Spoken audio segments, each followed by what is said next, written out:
By the summer of 1940, Hermann Goering stood on the French coast and gazed across the Channel with absolute confidence. The Luftwaffe had crushed Poland in weeks, demolished the Dutch Air Force in days, and sent the Royal Air Force reeling from France with its tail between its legs. What the Reichsmarshal did not know, what German intelligence had catastrophically failed to uncover, was that he was about to throw his aircraft against the most sophisticated air defense system the world had ever seen. The Dowding System, named after Air Chief Marshal Hugh Dowding, was not merely a collection of radar stations and fighter squadrons. It was something far more revolutionary. The world's first integrated air defense network, a complex web connecting every element of Britain's defences into a single, coordinated organism. And the Luftwaffe had absolutely no idea how it actually worked. At the heart of this system sat the filter room at Fighter Command headquarters in Bletchley Priory, a grand Victorian mansion in Stanmore. Here, information from radar stations along the coast flowed in continuously, but radar data alone was messy, full of errors and duplicate plots. The filter room's job was to clean this information, to transform raw electronic returns into accurate tracks showing the speed, altitude, and heading of incoming raids. This filtered picture then moved to the operations room one floor below, where Dowding and his staff watched the entire battle unfold on a massive plotting table. What made the system genuinely revolutionary was what happened next. The information did not stop at Bletchley Priory. It flowed outward through dedicated telephone lines to group headquarters, 11 Group covering the southeast, 12 Group protecting the Midlands, 13 Group watching the north. From there it cascaded down to individual sector stations, each controlling several fighter squadrons. A radar operator spotting aircraft over France could trigger fighters scrambling from Kent in less than 6 minutes. The Germans understood that Britain possessed radar. Their own Freya stations used similar technology. What they never grasped was this integrated command and control architecture. Luftwaffe intelligence reports from 1940 consistently described British defences as a collection of independent parts, radar stations that detected aircraft, observers who tracked them, and fighters that somehow responded. They saw the individual components, but missed the nervous system connecting them. This blind spot would prove fatal. When German planners assessed how to defeat Fighter Command, they created target lists based on destroying visible infrastructure, aircraft factories, airfields, radar towers. They never understood that the true vulnerability lay in the sector stations and their operations rooms, the nodes through which all information and orders flowed. Destroy those, and the entire system would collapse. The fighters might survive, but they would be deaf and blind, unable to coordinate. Colonel Josef Schmid, head of Luftwaffe intelligence, produced assessment after assessment throughout the summer that fundamentally misunderstood British capabilities. His reports described Fighter Command as disorganized and reactive, scrambling fighters only after visual sighting of enemy aircraft. The reality was precisely opposite. Dowding's controllers were watching German formations assemble over France, tracking them across the Channel and positioning Spitfires and Hurricanes to intercept with devastating efficiency. The Dowding system represented years of careful development, beginning with experiments in 1936 and refined through countless exercises. By July 1940, it could process information from over 50 radar stations, thousands of observer corps posts, and coordinate more than 600 fighters across the entire country. It was, in effect, the world's first real-time battle management system, and Goering's intelligence service had told him it was primitive. This single miscalculation would shape every German decision that followed. sending bomber formations against the wrong targets at the wrong times, in formations that played directly into British hands. The chain of towers stretching along Britain's coastline should have terrified German planners. Instead, it merely puzzled them. The chain-home radar stations with their 360-foot steel transmitter masts and 240-foot wooden receiver towers were hardly invisible. Luftwaffe reconnaissance aircraft photographed them repeatedly throughout 1939 and early 1940. German scientists studied these images carefully, and then, remarkably, they dismissed what they saw as crude and ineffective. This dismissal would rank among the most consequential intelligence failures of the entire war. The German assessment was not entirely unreasonable on the surface. Chain-home operated on a wavelength of approximately 12 meters, far longer than the German Freya system's wavelength of around 2.5 meters. In radar technology, shorter wavelengths generally meant better precision. German engineers looked at the British system and saw something technically inferior, a lumbering giant compared to their own elegant equipment. What they failed to understand was that technical specifications told only half the story. The genius of chain-home lay not in its hardware, but in how the British used it. Those tall, fixed transmitter arrays could not rotate like German sets, true enough, but they did not need to. Chain-home stations overlapped their coverage, creating a continuous fence of electromagnetic energy across the approaches to Britain. An aircraft crossing this fence would be detected by multiple stations simultaneously, allowing triangulation of its position with surprising accuracy. More critically, the Germans never discovered how the British had solved radar's messiest problem, turning electronic returns into usable tactical information. Raw radar data is cluttered with errors, false echoes, and confusion. The filter room at Bletchley Priory employed mathematicians and trained plotters who had developed sophisticated techniques for extracting accurate tracks from this noise. A formation detected at 100 miles could be reliably tracked, its numbers estimated, its altitude calculated within reasonable bounds, all information flowing to fighter controllers in near real time. German intelligence did attempt to test British radar. On the 2nd of August 1940, Luftwaffe aircraft flew a series of probing missions along the English coast. The chain-home stations detected them without difficulty. But the Germans drew exactly the wrong conclusion from this experiment.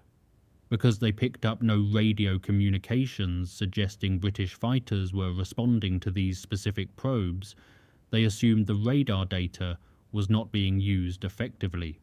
They had no conception of the landline telephone network connecting stations to headquarters, no understanding that Fighter Command deliberately avoided radio chatter that might reveal their procedures. When the Luftwaffe launched its major assault on radar stations on 12th August, later known as the attacks of Adlertag's Eve, they scored hits on several installations. Ventnor on the Isle of Wight was knocked off the air. Damage was inflicted at Dover, Rye and Pevensey. German pilots returned reporting success. Intelligence officers marked British radar as neutralized. Yet within hours, most stations were operational again. The tall masts were difficult to destroy, and mobile reserve units filled gaps in coverage. More importantly, even damaged stations could transmit, and the integrated system simply routed around problems. Ventnor's Gap was covered by neighbouring stations and observer corps posts. The Germans never mounted sustained attacks against Chain-Home again. Having convinced themselves the system was primitive and now damaged, they shifted their attention elsewhere. Goering himself reportedly remarked that attacking radar stations was a waste of effort, as the British would simply repair them. He was half right, they would repair them. But the real error was believing they were unimportant in the first place. Every day those stations operated, they provided Fighter Command with something beyond price. Time: 15 minutes of warning, 20 minutes, enough to scramble, climb, and position. That warning made the difference between interception and slaughter. The Luftwaffe's target lists for the summer of 1940 read like a comprehensive assault on British aviation. Airfields dotted the maps at German headquarters, each marked for destruction. Bombers struck Manston, Hawkinger, Lympne, and dozens more. Craters pocked runways, hangars burned. Ground crew dived into shelters as explosions walked across their bases. By mid-August, German intelligence was reporting that Fighter Command's infrastructure was crumbling. They were attacking the wrong targets. The fundamental structure of Fighter Command remained a mystery to German planners throughout the entire battle. They understood that aircraft operated from airfields, obvious enough, but they never grasped the distinction between a sector station and an ordinary aerodrome, never realized that destroying one type would cripple Fighter Command whilst destroying the other merely inconvenienced it. Sector stations were the true nerve centres of British air defence. There were 7 of them protecting London and the South East under 11 Groups command. Tangmere, Kenley, Biggin Hill, Hornchurch, North Weald, Northolt, and Debden. Each controlled several satellite airfields and, more crucially, each housed an operations room where controllers directed fighters onto incoming raids. These controllers received the filtered radar picture from Bletchley Priory, tracked friendly and enemy aircraft on plotting tables, and issued instructions to pilots via radio telephone. Destroy a satellite airfield, and squadrons simply moved to another grass strip. Southern England had dozens of suitable locations, but destroy a sector station's operations room, and the entire command structure for that sector went blind. Controllers could not direct fighters. Pilots could not receive instructions. The integrated system that made Fighter Command so effective would fragment into chaos. German intelligence reports from this period show no understanding of this vulnerability.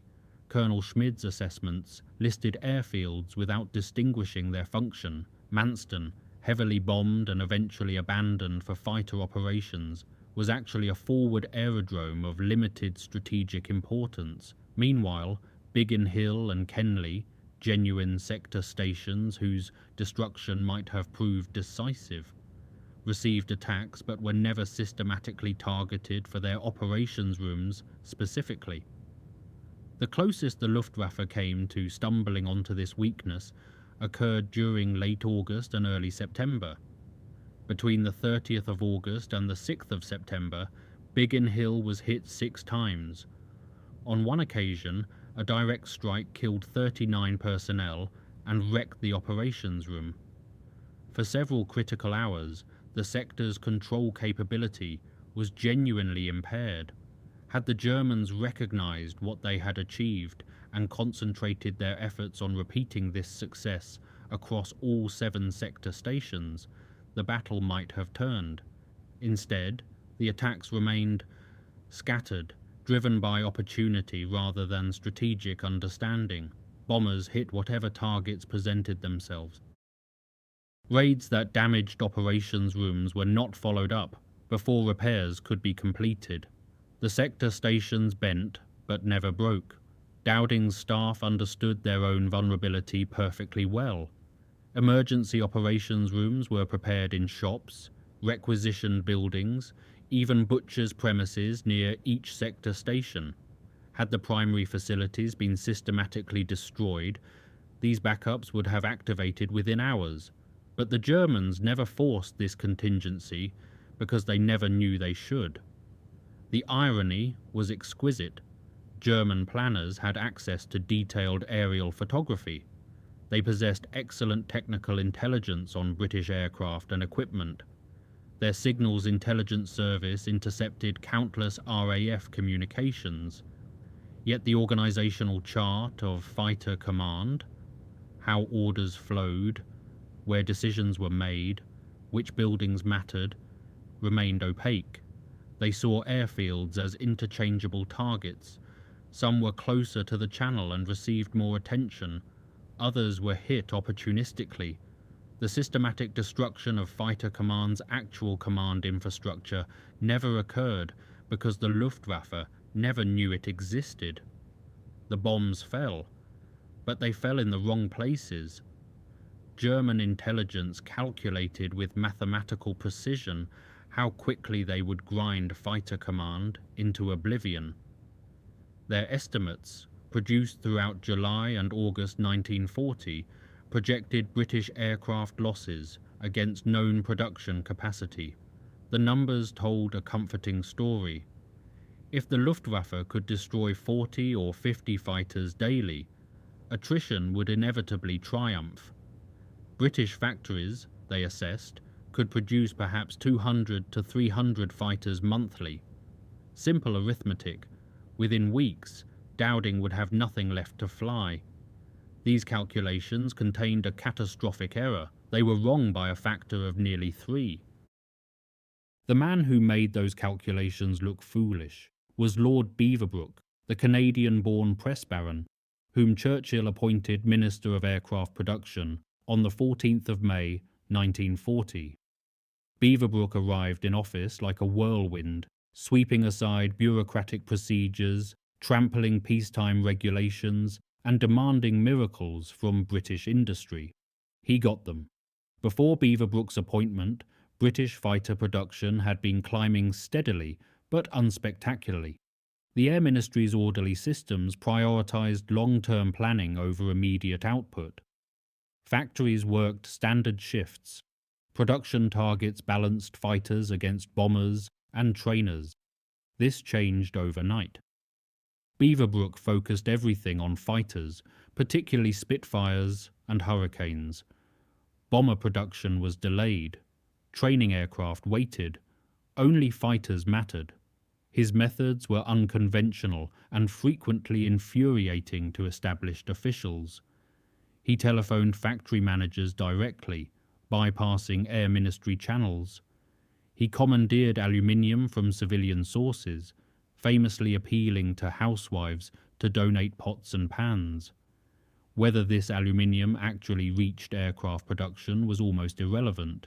The propaganda value alone boosted morale and created a sense of national participation.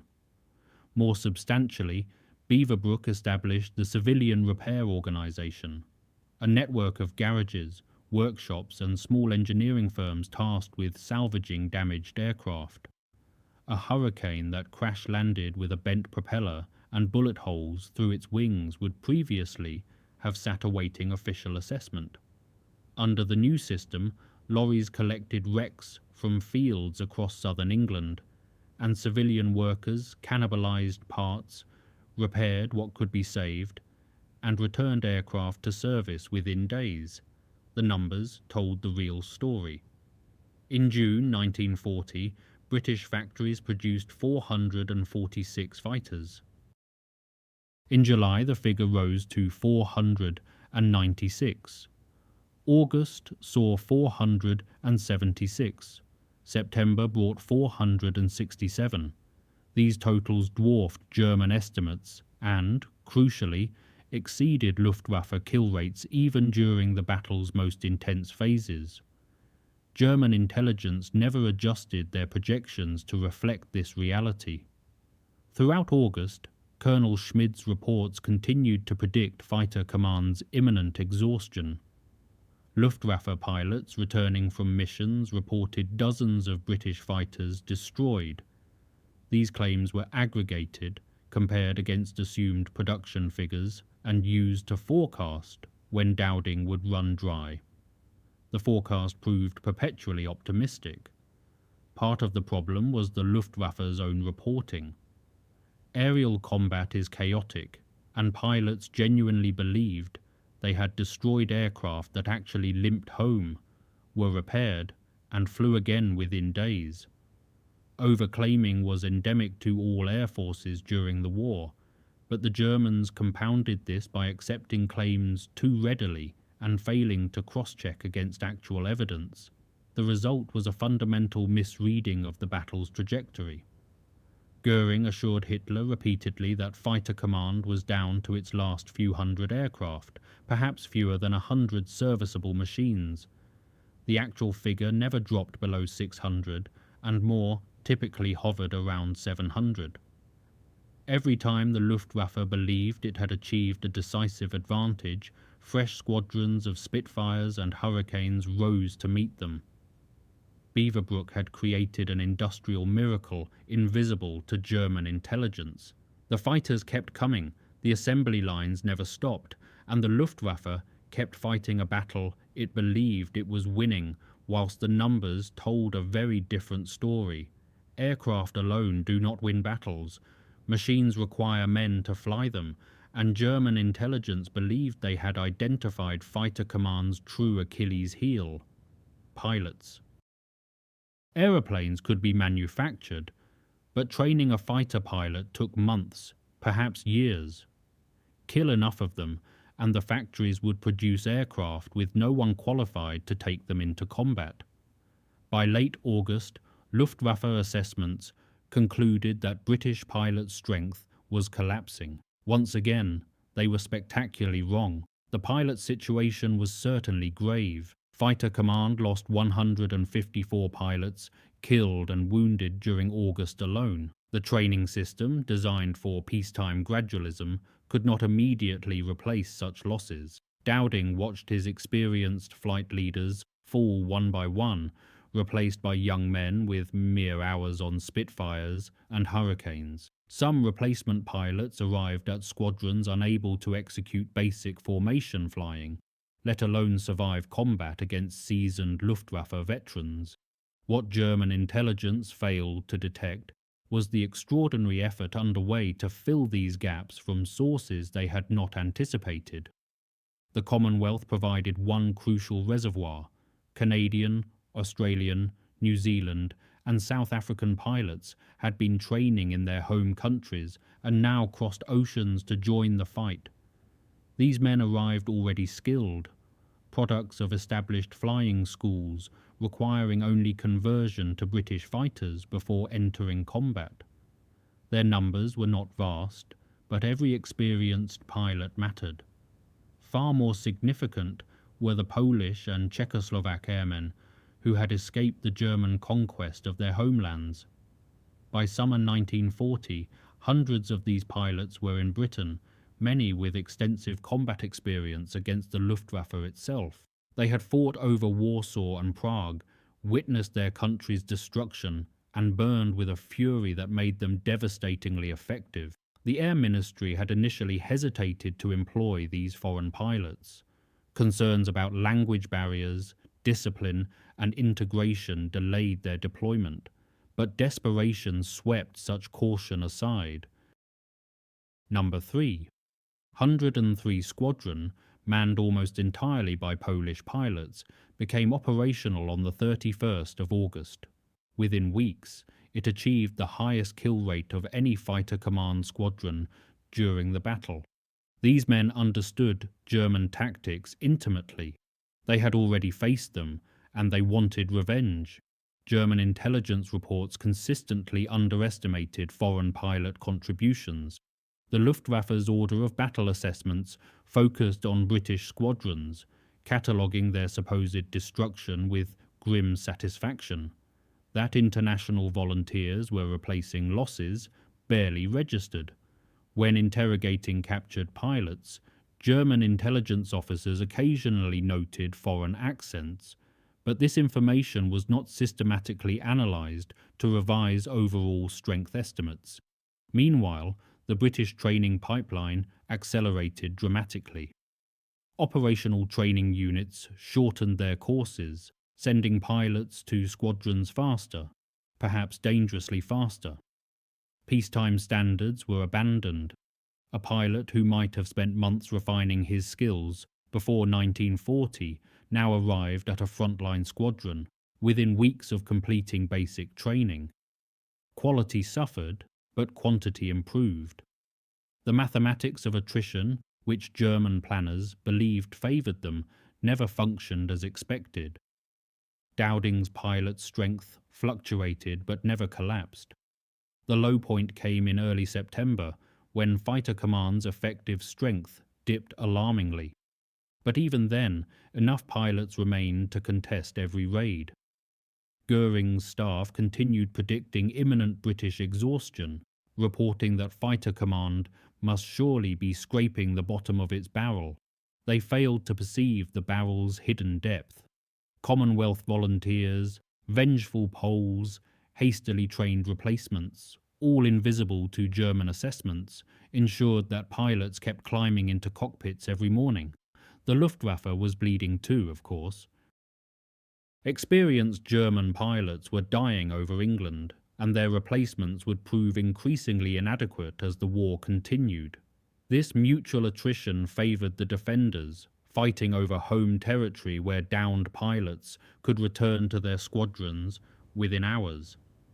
The Germans never understood this calculation until far too late. Luftwaffe pilots climbing into their Messerschmitts during August 1940 believed they understood their enemy. British fighter tactics, they had been told, were rigid and predictable. The RAF flew in tight, geometric formations inherited from peacetime airshows, 3 aircraft arranged in neat V-shapes called VICs, stacked into larger patterns that prioritized visual elegance over combat effectiveness. German intelligence was, for once, largely accurate about this initial assessment. What they failed to anticipate was how quickly the British would adapt. The standard RAF formation at the battle's outset was indeed dangerously outdated. Fighter Command had spent the interwar years training for a threat that never materialized. Massed bomber formations without fighter escort, attacking from across the North Sea. Tactics assumed fighters would intercept these bombers in orderly fashion, executing textbook attacks from astern. The fighting area attacks, numbered 1 through 6, prescribed exact maneuvers for every conceivable situation. Pilots drilled these patterns until they became instinctive. Combat over France in May and June 1940 had already revealed these tactics' flaws. Tight Vic formations required pilots to concentrate on maintaining position rather than scanning for enemies. The wingmen watched their leader, not the sky. German fighters, flying in looser pairs called Rotten, 2 aircraft working together with wide separation, enjoyed enormous advantages. They saw threats earlier, they maneuvered more freely, they survived more often. Some RAF pilots recognized this immediately. Squadron leaders returning from France reported that pre-war tactics were suicidal against Messerschmitts, but Fighter Command's institutional response was sluggish. Official doctrine changed slowly. Many squadrons entered the battle still flying formations that sacrificed their pilots unnecessarily. What happened next was evolution through natural selection of the most brutal kind. Squadrons that clung to rigid tactics suffered disproportionate casualties. Those that adapted survived. Experienced pilots began experimenting, spreading formations wider, assigning dedicated weavers to watch for attackers from behind. The lessons passed informally, in dispersal, hut conversations, in pub discussions, in the bitter experience of watching friends die. German intelligence never tracked this doctrinal evolution. Their assessments continued describing British tactics as they had been observed in the battle's early weeks. No systematic effort was made to analyse how RAF behaviour was changing. The Luftwaffe's own tactical superiority, so evident initially, gradually eroded as British pilots learned to match German flexibility. The transformation was neither universal nor instantaneous. Some squadron commanders resisted change, insisting on formations they had practiced for years. Fresh pilots arriving from training units still knew only the official doctrine, but increasingly the survivors adapted or died, and the survivors taught their replacements.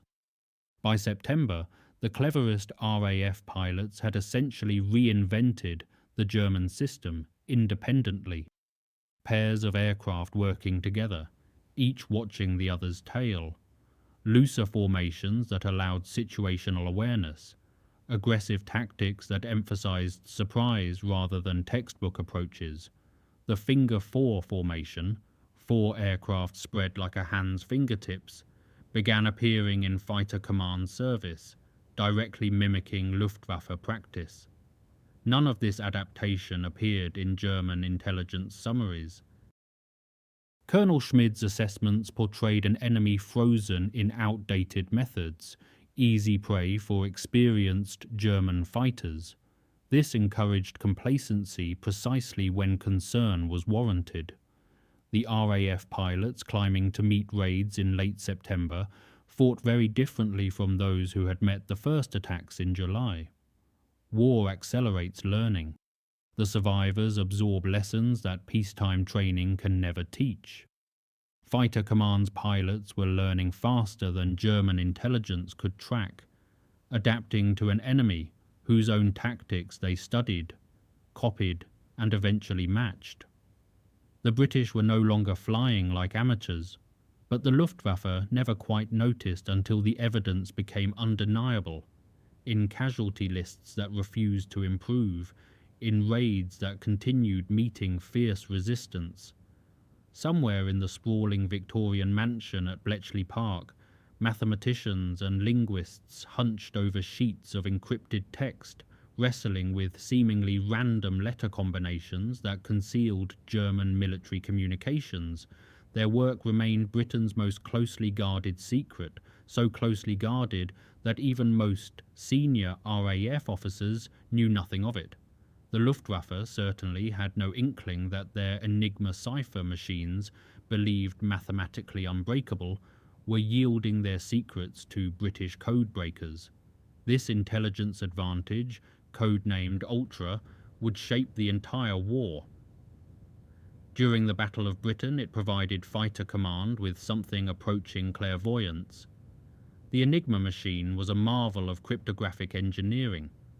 Its system of rotating wheels and plugboard connections produced an astronomical number of possible settings, 158 million by some calculations. German signals officers believed, with considerable justification, that breaking such a cipher was practically impossible. Messages transmitted by radio, encrypted through Enigma, could be intercepted by anyone with a receiver. But intercepting was meaningless without decryption. British cryptanalysts, building on pioneering work by Polish mathematicians who had shared their breakthroughs before Poland's fall, developed techniques and machines that attacked Enigma's theoretical invulnerability. By the summer of 1940, Bletchley Park was reading Luftwaffe communications with varying degrees of timeliness. Some messages were decrypted within hours. Others took days. The flow was irregular, incomplete, but invaluable. For Fighter Command, Ultra provided strategic warning that complemented Chain Holmes' tactical warning. Radar showed enemy aircraft once they were airborne. Ultra could reveal German intentions before pilots even reached their aeroplanes. Intercepts disclosed planned operations, target priorities, unit movements, and strength figures. Dowding and his senior commanders received this intelligence through carefully controlled channels designed to protect its source. The operational benefits were substantial, but necessarily subtle. Acting too precisely on ultra-intelligence risked alerting the Germans that their communications were compromised. If British fighters appeared exactly where German raids were heading, suspicions might arise. The intelligence had to be used carefully, its contributions disguised by plausible alternative explanations, reconnaissance sightings, coast watchers, lucky positioning. During August and September, ultra-intercepts revealed crucial German strategic thinking. Bletchley decrypted messages showing Luftwaffe assessments of British strength, allowing Dowding to understand precisely how badly the Germans were misjudging his position. When German planning discussions mentioned shifting targets or changing tactics, Fighter Command gained precious time to prepare. The decision to switch from attacking airfields to bombing London, arguably the battle's turning point, was flagged through Ultra before the first bombs fell on the capital. German signals security remained oblivious. The Luftwaffe continued transmitting operational details through Enigma, confident in the system's impregnability. They discussed raid compositions, assembly points, target coordinates, and timing. They complained about losses and debated tactics. They provided, unwittingly, a window into their own command structure that no amount of conventional espionage could have opened. The asymmetry was profound. Fighter Command fought with partial knowledge of German intentions. The Luftwaffe fought blind, their every strategic discussion potentially reaching enemy headquarters before their own pilots had received their briefings. This advantage did not guarantee victory. Battles are won by pilots and aircraft, not codebreakers, but it tilted the odds meaningfully. Goering never suspected. German inquiries after the war revealed that senior Luftwaffe officers attributed British defensive successes to radar and good fortune. The notion that their most sensitive communications were being read seemed inconceivable. They had trusted mathematics, and mathematics had apparently betrayed them. The secret held for decades. Veterans of the battle went to their graves, not knowing that Bletchley Park had watched over them, invisible guardians providing warnings that no one could acknowledge. The bombs began falling on London on the 7th of September 1940. Goering, watching from the cliffs at Cap Blanc-Nez, believed he was witnessing the beginning of Britain's collapse. German intelligence had assured him that Fighter Command was finished, reduced to perhaps 100 serviceable aircraft. The shift from attacking airfields to terrorizing the British capital would deliver the final blow. Civilian morale would shatter. Churchill's government would sue for peace. The war in the West would end. This was the Luftwaffe's most catastrophic miscalculation of all. The decision to bomb London was not merely tactical. It reflected a fundamental misunderstanding of British psychology. German planners, drawing on theories about strategic bombing that had circulated since the 1920s, believed that modern populations could not withstand sustained aerial attack. Cities would descend into panic. Refugees would clog roads. Governments would fall. The Spanish Civil War's destruction of Guernica and the German bombing of Warsaw seemed to confirm this thesis. What the theory ignored was context. Warsaw fell to encircling armies, not bombers alone. Guernica was a small town attacked without warning. Britain was different, an island nation that had spent years preparing psychologically for exactly this moment. Air raid precautions had been rehearsed since 1938. Shelters had been constructed. The population expected bombing, feared it, certainly, but had already accommodated the possibility mentally. The first great raids on London killed hundreds and left thousands homeless. The East End burned. Docklands were devastated. Rescue workers pulled bodies from rubble through the night. By any conventional military logic, continued attacks at this intensity should have produced the desired collapse. Instead, something unexpected happened. British resolve hardened.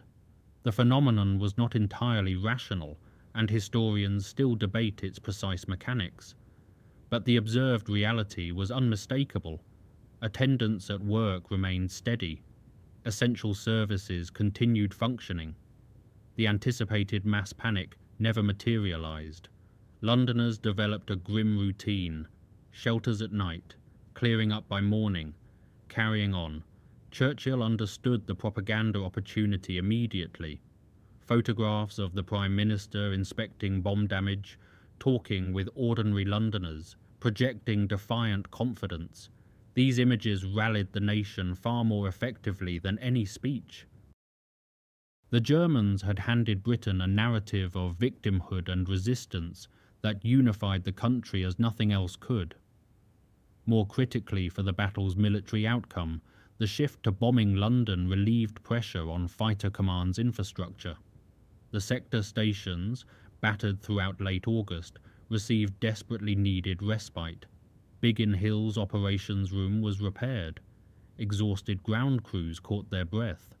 Damaged aircraft were mended. The entire system, stretched to breaking point, recovered. German intelligence somehow interpreted the continued resistance as evidence of imminent collapse rather than its opposite. Reports suggested that the British public was near revolt against Churchill's government. Luftwaffe assessments predicted that a few more days of bombing would produce capitulation. Each day brought fresh assurances that victory was imminent. The 15th of September brought the battle's climax. Massive German raids struck London in daylight, expecting negligible opposition. They were met by every fighter squadron Keith Park could scramble, nearly 300 aircraft rising to challenge them. The Luftwaffe lost over 50 aircraft that day. Fighter Command, fewer than 30. The myth of British exhaustion died over the streets of London. 2 days later, Hitler indefinitely postponed Operation Sea Lion, the planned invasion. The Luftwaffe had failed to achieve air superiority.